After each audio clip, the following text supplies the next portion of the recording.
किसी भी धर्म में कोई भी त्यौहार हो, उसका अपना एक महत्व होता है और उसका पवित्र इतिहास होता है। और उस धर्म के मानने वाले लोग पूरी आस्था के साथ, पूरी अकीदत के साथ उस त्यौहार को मनाते हैं। वैसा ही एक त्यौहार है ईद उल अजहा यानी बकरीद। बकरीद से जुड़े हुए जो भी अहम पहलू हैं उसके बारे में हम चर्चा करेंगे, जानेंगे क्या है बकरीद का पवित्र इतिहास और किस इस्लामिक तरीके से इस पर्व को मनाया जाता है। नमस्कार, जोहार, मैं हूं मोहम्मद रियाज आलम और इस खास पेशकश प्यार और विश्वास का पर्व बकरीद में आप सभी का बहुत बहुत स्वागत है। देश भर में आज ईद उल अजहा यानी बकरीद का त्यौहार पूरी अकीदत के साथ मनाया जा रहा है और इस कार्यक्रम में हम जानेंगे कि क्या है बकरीद का पवित्र इतिहास, क्या है बकरीद को मनाने का असल इस्लामिक तरीका और क्या है इस त्यौहार का पैगाम। हमारे साथ इन तमाम बिंदुओं पर बातचीत करने के लिए खास मेहमान इस वक्त स्टूडियो में मौजूद हैं। बहुत बहुत स्वागत है आपका मौलाना डॉक्टर आबिदुल्लाह कासमी साहब। सबसे पहले हम आपसे जानना चाहेंगे कि इस त्यौहार का पवित्र इतिहास क्या है। बहुत बहुत शुक्रिया और मैं अपनी तरफ से आप तमाम लोगों को बकरीद की मुबारकबाद पेश करता हूँ। और जैसा कि हम सबको मालूम है कि इस्लाम में दो बड़े त्यौहार हैं। एक का नाम है ईद उल फित्र, जो रमज़ान के 30 या 29 रोज़ा ख़त्म करने के बाद ये त्यौहार मनाया जाता है, ये ईद मनाई जाती है जी। उसके बाद इस्लामी साल का 12वां महीना ज़िलहिज्जा का होता है, उसकी 10 तारीख़ को बकरीद यानी ईद उल अज़हा मनाई जाती है। इसकी तारीख़ पिछले 5000 साल से जुड़ी हुई है और ये असल में हज़रत इब्राहीम और इस्माईल अलैहिस्सलाम से जुड़ी हुई है जी। पिछले 5000 साल पहले एक नबी आए हैं और इंसानों की हिदायत के लिए दुनिया में 1,24,000 लगभग नबी आए। उनमें एक बहुत ही महान और बहुत ही अहम नबी हज़रत इब्राहीम अलैहिस्सलाम थे जी। उनके बेटे थे हज़रत इस्माईल। चूँकि बुढ़ापे में अल्लाह ने उनको यह औलाद दी थी, तो नबी और जो ऋषि होते हैं वो सिर्फ़ अल्लाह की मोहब्बत और अल्लाह का पैगाम, अल्लाह का उपदेश देने के लिए ही भेजे जाते हैं। तो उनको एक आजमाइश में अल्लाह ने डाला, एक इम्तिहान लिया और ख़्वाब में उन्होंने देखा कि वो अपने बेटे को ज़िबह कर रहे हैं। तो ख्वाब सुबह उन्होंने अपने बेटे को बताई और कहा, जिसका जिक्र कुरान में है सूरह साफ़ात में, या बुनैया इन्नी अरा फिल मनामी अन्नी अज़बहू का फंजुर माज़ा तरा। बेटे, मैंने ख्वाब देखा है, सपना देखा है कि मैं तुमको अल्लाह की राह में तुमको ज़िबह कर रहा हूँ जी। तो चूँकि वो बेटा भी नबी का था, नेक नबी का नेक बेटा, नबी का बेटा भी नबी, तो उन्होंने कहा, या अबती फ़अल मा तुअमर सतजिदूनी इंशाअल्लाह मिनस साबिरीन। ऐ मेरे बाप, ऐ मेरे अब्बा इब्राहीम अलैहिस्सलाम, आपको जो आदेश ईश्वर की तरफ से अल्लाह से मिला उसको पूरा कर गुजरिए। इंशाअल्लाह आपके हाथ से अल्लाह के रास्ते में कुर्बान होने पर जो तकलीफ़ होगी आप उसमें सब्र करने वाले में से पाएंगे। तो चूँकि ये ख्वाब था, दोनों बाप और बेटे मिना का मैदान, जो आज भी जहाँ हाजी ठहरते हैं और जहाँ कुर्बानी हाजी करते हैं, उस मैदान में हज़रत इब्राहीम अपने बेटे इस्माईल को अपनी वालिदा से कह करके कि मैं इसको बहुत बड़े दोस्त से मिलाने जा रहा हूँ, और आहिस्ते से उनको घर से लेकर के निकल गए और पूरी तैयारी के साथ बाप और बेटा निकले।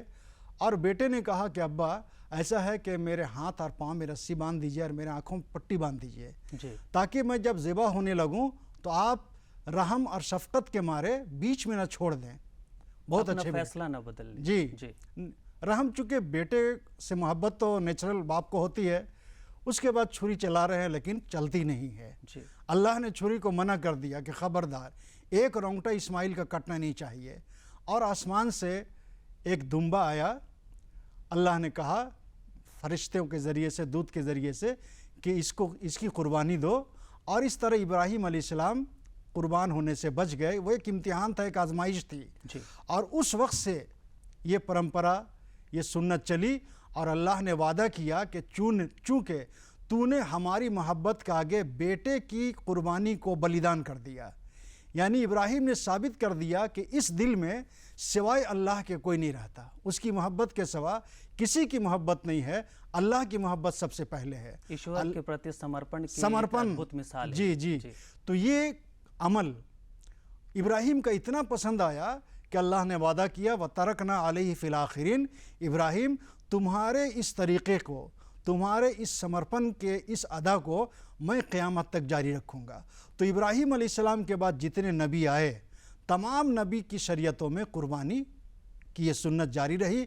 आखिर में नबियों के सरदार, आखिरी पैगंबर जनाब मोहम्मद रसूलुल्लाह सल्लल्लाहु अलैहि वसल्लम आए तो आपने अपनी उम्मत को कुर्बानी करने की तालीम इब्राहीम अलैहिस्सलाम की इसी सुन्नत की बुनियाद पर दिया। ये है इसकी मुख्तसर तारीफ। जी, ये काफ़ी अहम हो जाता है। लेकिन उसके बाद एक चीज़ें जो अब सामने आती है कि त्यौहार को मनाने का सही इस्लामिक तरीका क्या होता है। ये तो हमने देखा कि क्या इतिहास रहा।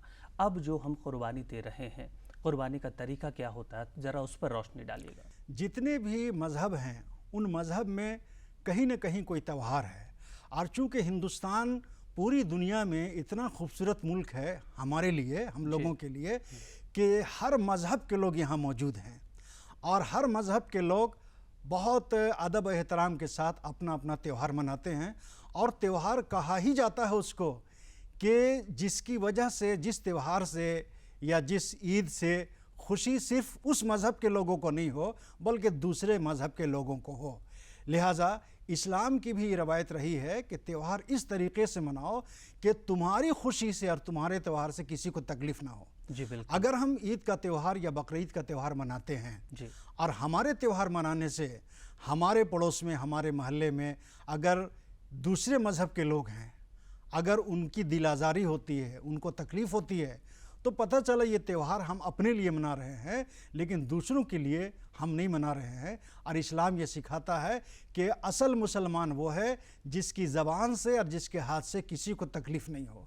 अल मुस्लिमु मन सलिमन मुस्लिमुन मिन लिसानी व यदिही, कि सच्चा और पक्का मोमिन और मुसलमान वो है जिसकी ज़बान से और जिसके हाथ से किसी को तकलीफ़ नहीं हो। दूसरी जगह कहा कि तुम में बेहतर मुसलमान वो है कि जो सबसे ज़्यादा इंसानियत को नफ़ा पहुँचाए। तो ये नफ़ा पहुँचाना सिर्फ एक दिन का नहीं है। त्योहारों से हम दूसरे मज़हब के लोगों को क्या नफ़ा पहुँचा रहे हैं? जाहिर बात है कि त्यौहार अगर हम ईद या बकरीद का मना रहे हैं तो हमारे पड़ोस में अगर है तो हम उससे जा कर के गला मिलें। उनका त्यौहार है तो हम उनके घर में जाएं। ये माहौल हिंदुस्तान की 1000 साल जो तारीख़ रही है और गंगा जमनी तहज़ीब की जो परंपरा रही है, ये पूरी दुनिया में हिंदुस्तान की एक मिसाल है और पूरी दुनिया में हिंदुस्तान की ये मिसाल कोई पेश नहीं कर सकता है। लिहाजा हमें त्यौहार आपसी भाईचारगी, मेल जोल, मोहब्बत, प्रेम भावना और मिलजुल करके मनाना चाहिए। तभी हम त्यौहार का सुख और आनंद सही मानों में ले सकते हैं। जी, काफ़ी अहम है, काफ़ी महत्वपूर्ण है ये बातें जो आपने कही है कि गंगा जमनी जो तहज़ीब है हमारी, उस पर आगे बढ़ते हुए दूसरे पंथ और दूसरे मज़हब के लोगों का भी हमें ख्याल रखना है, उनकी भावनाओं का ख्याल रखना है। इसमें एक चीज़ और काफ़ी अहम हो जाता है कि त्यौहार के साथ साथ साफ़ सफाई का जो रिश्ता है वो भी बना रहे। देखिए, साफ़ सफाई तो इस्लाम का बुनियादी और अहम तालीम है। जी, जैसे आका सल्लल्लाहु अलैहि वसल्लम की हदीस है, फरमान है, उनका कथन है, अत्तहुरु निस्फुल ईमान, पाक साफ़ रहना यह आधा ईमान है।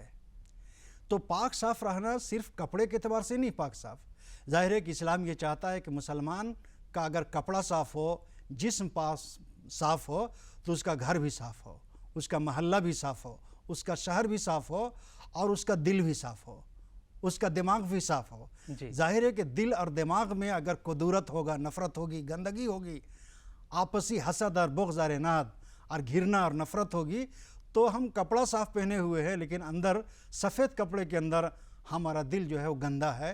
तो इस्लाम सफाई पर बहुत ध्यान देता है। ये तो हमारी सरकारें हैं जो म्यूनसिपल के ज़रिए साफ़ और कचरा उठाती हैं, वरना मुसलमान की ज़िम्मेदारी है कि वो अपने घर, मोहल्ले और आसपास को साफ़ और सही रखे, क्लीन रखे। तो नबी के मुताबिक, पैगंबर के मुताबिक सल्लल्लाहु अलैहि वसल्लम और उनके बताए हुए और उनके उपदेशों के मुताबिक हम त्यौहार मनाएंगे। और उनका उपदेश ये है कि तुम्हारे किसी अमल से, तुम्हारी किसी एक्टिविटी से दूसरे किसी इंसान को तकलीफ़ नहीं हो, तब हम एक दूसरे के साथ मिलजुल करके रहेंगे। जी, ये सही इस्लामिक तरीका हुआ ईद उल अज़हा पर कुर्बानी करने का।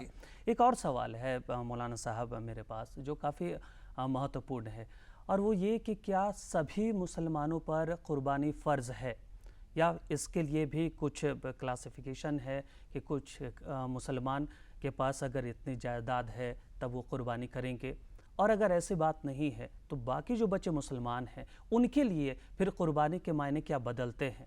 क्या वो कुर्बानी के तौर पर अपने अंदर से गलत चीज़ों को बाहर निकाले, दरकिनार करें, ये ज़्यादा इम्पॉर्टेंट हो जाता है? जो 52.5 तोला चांदी या उसकी कीमत के बराबर उसके पास सामान है, जेवर है, रुपया पैसा है, उसको कुर्बानी करना है। और जो इससे नीचे के लोग हैं, इसकी कैटेगरी के लोग हैं, उनको कुर्बानी नहीं करना है। लेकिन कुर्बानी करने वाले को बताया गया है कि तुम जब कुर्बानी करो तो उनका भी ख्याल रखो जी। अपनी खुशियों में उनको शरीक करो। ठीक है। दूसरी बात यह है कि कुर्बानी करना है तो हलाल माल से करना है, हराम माल से, रिश्वत के पैसे से, झूठ के पैसे से, भाई का हक मार करके, उसकी ज़मीन और उसका हक मार करके अगर कोई कुर्बानी करता है तो ये अल्लाह के नज़दीक काबिल कबूल नहीं होगी। और सबसे अहम बात यह है कि जिन लोगों के पास रुपया पैसा नहीं है और वो कुर्बानी नहीं कर सकते हैं, तो जाहिर बात है एक तरह का कलक होता है उस परिवार को। लेकिन उनके लिए बड़ी खुशखबरी है। आका सल्लल्लाहु अलैहि वसल्लम की ज़िंदगी आखिर साल में 63 साल थी। 63 साल की उम्र में आपका इंतकाल हुआ जी। तो हर साल जितनी आपकी उम्र होती थी उतनी कुर्बानी, जानवर की कुर्बानी देते थे। आखिरी साल में आप 63 जानवरों की कुर्बानी दी, ऊँट की। तो सहाबा ने पूछा कि आपने इतने जानवर की कुर्बानी क्यों दी? तो कहा कि जो मेरा उम्मती जी गरीबी की वजह से, तंगदस्ती की वजह से या पैसे के न होने की वजह से कुर्बानी नहीं कर सकता, मैं मोहम्मद रसूलुल्लाह उसकी तरफ से कुर्बानी करके जा रहा हूँ। तो ये बहुत खुशी की बात है। और सबसे अहम बात यह है कि कुर्बानी एक सिंबॉलिक अमल है कि अगर इस्लाम की शिक्षा और इस्लाम के तालीम को और अल्लाह के आदेश को इंसानियत तक पहुंचाने के लिए हमें जितनी कठिनाई उठानी पड़ेगी हम वो कठिनाई उठाएंगे, लेकिन अपने किसी अमल से हम किसी इंसान को दुख, तकलीफ और मुसीबत में नहीं डालेंगे। ये है कुर्बानी का असल मकसद। जो बातें हम कह रहे हैं कि ईश्वर के प्रति विश्वास, उनके प्रति समर्पण के साथ साथ सामाजिक समरसता का भी संदेश देता है ये त्यौहार। वही मकसद ही है कि आप कुर्बानी एक दिन कर रहे हैं, नहीं जी। कुर्बानी एक मुसलमान की ज़िंदगी में हमेशा आता है। कुर्बानी की रूह और कुर्बानी का मकसद ये है कि हमारे किसी भी अमल से हमारे पड़ोसी को कोई तकलीफ़ नहीं हो और हम एक दूसरे का ख्याल रखें। अगर हम कुर्बानी कर रहे हैं और हमारे पड़ोस में कोई कुर्बानी नहीं कर रहा है तो हम उसको अपनी कुर्बानी में शरीक करें, यानी अपने त्यौहार की खुशी में शरीक करें। तो त्यौहार में खुशी सारे लोगों को शरीक करना है और सारे लोगों का मिल करके त्यौहार मनाना है। हमारे पड़ोस में कोई भी हो, हमारे किसी अमल से उसको कोई तकलीफ़ नहीं हो। और दूसरी बात यह है कि कुर्बानी असल में बलिदान का नाम है। हम अपनी उन चाहतों को छोड़ दें, उसका बलिदान करें। मिसाल के तौर पर हम शराब पीते हैं, पूरा परिवार इससे प्रभावित होता है। हम नशे का सेवन करते हैं या झूठ बोलते हैं या धोखा देते हैं, बेईमानी करते हैं, इस तरीक़े का अमल छोड़ने का नाम असल कुर्बानी है। अगर हमने बुराइयों को नहीं त्याग दिया, बुराइयों को नहीं छोड़ा, इसका मतलब है कि कुर्बानी के मकसद को हमने नहीं समझा। असल बुराइयों को छोड़ करके अल्लाह के आदेश का पालन करना और मोहम्मद सल्लल्लाहु अलैहि वसल्लम के आदेश का पालन करना, इसके लिए जो भी कठिनाई झेलनी पड़े हम वो सारी कठिनाई झेलने के लिए तैयार हो जाएंगे। इसी का नाम कुर्बानी है। और कुर्बानी में इस बात का ख़ास ख्याल रखा जाए कि हम साल में एक दिन कुर्बानी कर रहे हैं या पूरे साल अपनी बलिदान के ज़रिए से, कुर्बानी के ज़रिए से हम अपना जीवन साफ़ सुथरा रख रहे हैं।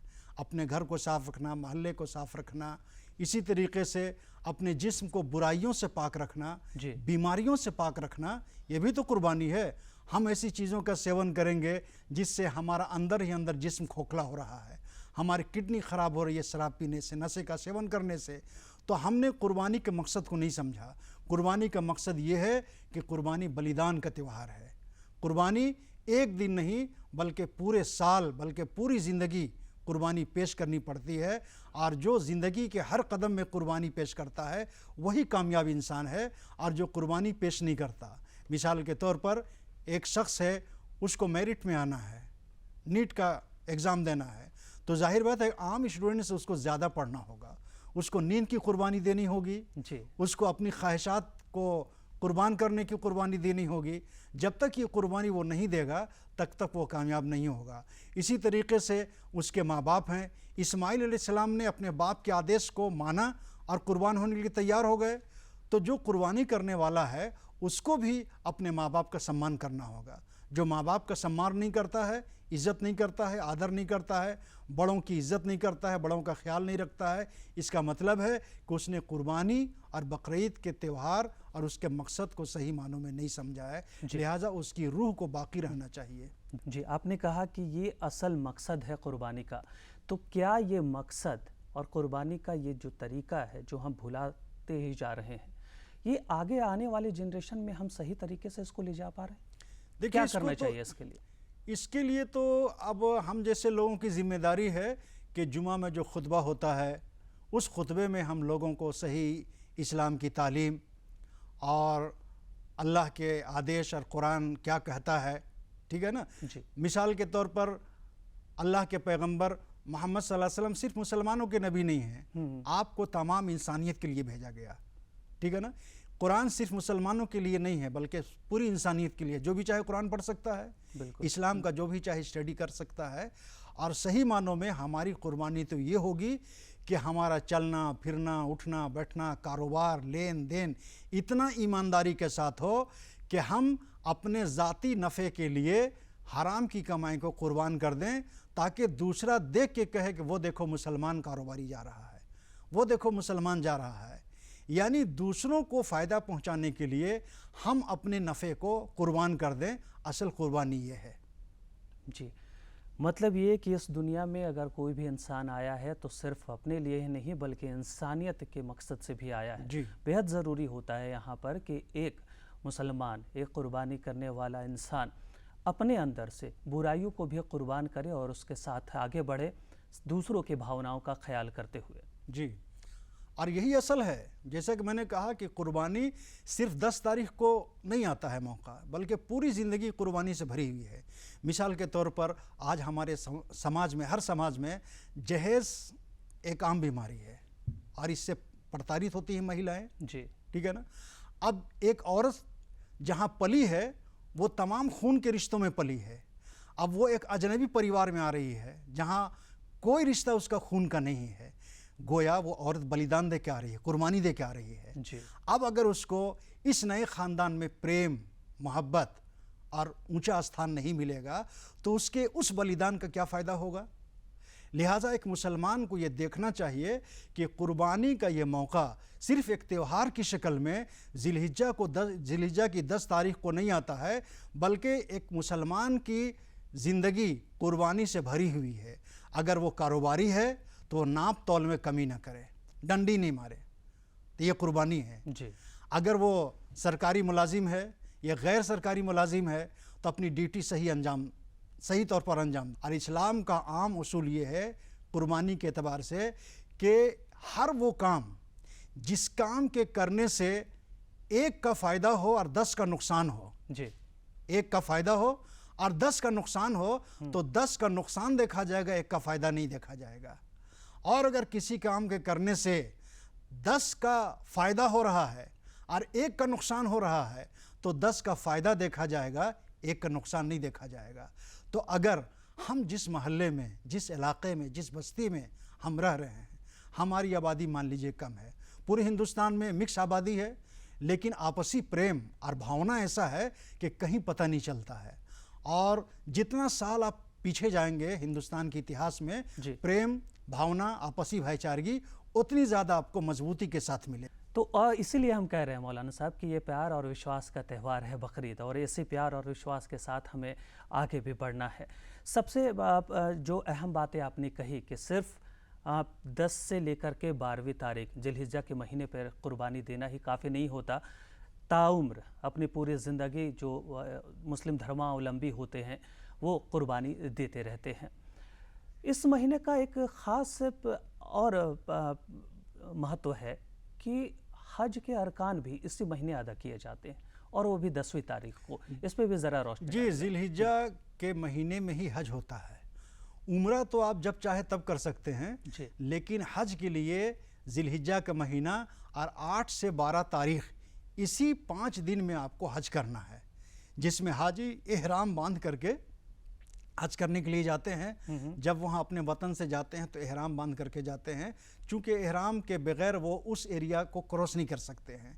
यानी एहराम बगैर सिला हुआ कपड़ा मर्दों का, और औरतों का जो कपड़ा सलवार कुर्ती पहनती हैं वही है, उनको बेला सिला हुआ नहीं पहनना, बल्कि जो नॉर्मल कपड़ा पहनती हैं वही कपड़ा पहनेंगी और सर में हिजाब लेंगी। तो बहुत ही अजीम अमल हज कि जिसको कहा गया है कि जब आदमी हलाल की कमाई से और सही तरीके पर हज करता है तो ऐसा हो जाता है, पाप से पवित्र हो जाता है, उसके गुनाह माफ़ हो जाते हैं, और वो ऐसा हो जाता है कि जैसे आज ही के दिन वो पैदा हुआ है। इसीलिए हाजी की मुशाबिहत और उसके हूबहू शक्ल इख्तियार करने के लिए जिलहिज्जा का चाँद जब नज़र आए तो जिन लोगों को कुर्बानी करने का इरादा है उनको लिए तरगीब है कि वो अपना बाल और नाखून न काटें, ताकि वो जो वहाँ सूरत बनाई हुई है उनकी वजह से इनका गुनाह भी माफ़ हो जाए। तो हज जैसा त्यौहार भी जिलहिज्जा की इसी महीने में है, और कुर्बानी तो जाहिर बात है कि हर साहिब निसाब मुसलमान पर फ़र्ज़ है। लेकिन आखिर में मैं तमाम लोगों से गुजारिश करूँगा कि कुर्बानी के मकसद को समझें, इसलिए कि जब तक हम आपस में प्रेम और भाईचारा और सद्भावना और गंगा जमनी तहजीब का वातावरण बना करके हम नहीं जिएंगे तो सुख शांति के साथ ज़िंदगी नहीं गुजरेगी। हम तकलीफ़ में होंगे तो हमारी तकलीफ़ को दूसरे लोग भी महसूस करेंगे, और एक हिंदुस्तानी की यही पहचान है और यही होनी चाहिए कि हमारे किसी अमल से, चाहे वो ईद हो, मुहर्रम हो, बकरीद हो, किसी अमल से, किसी त्यौहार से किसी को तकलीफ़ नहीं होनी चाहिए। अगर हमारे अमल से महल्ला गंदा हो गया तो इसके मुजरिम हम हैं, अल्लाह के यहाँ पकड़े जाएंगे।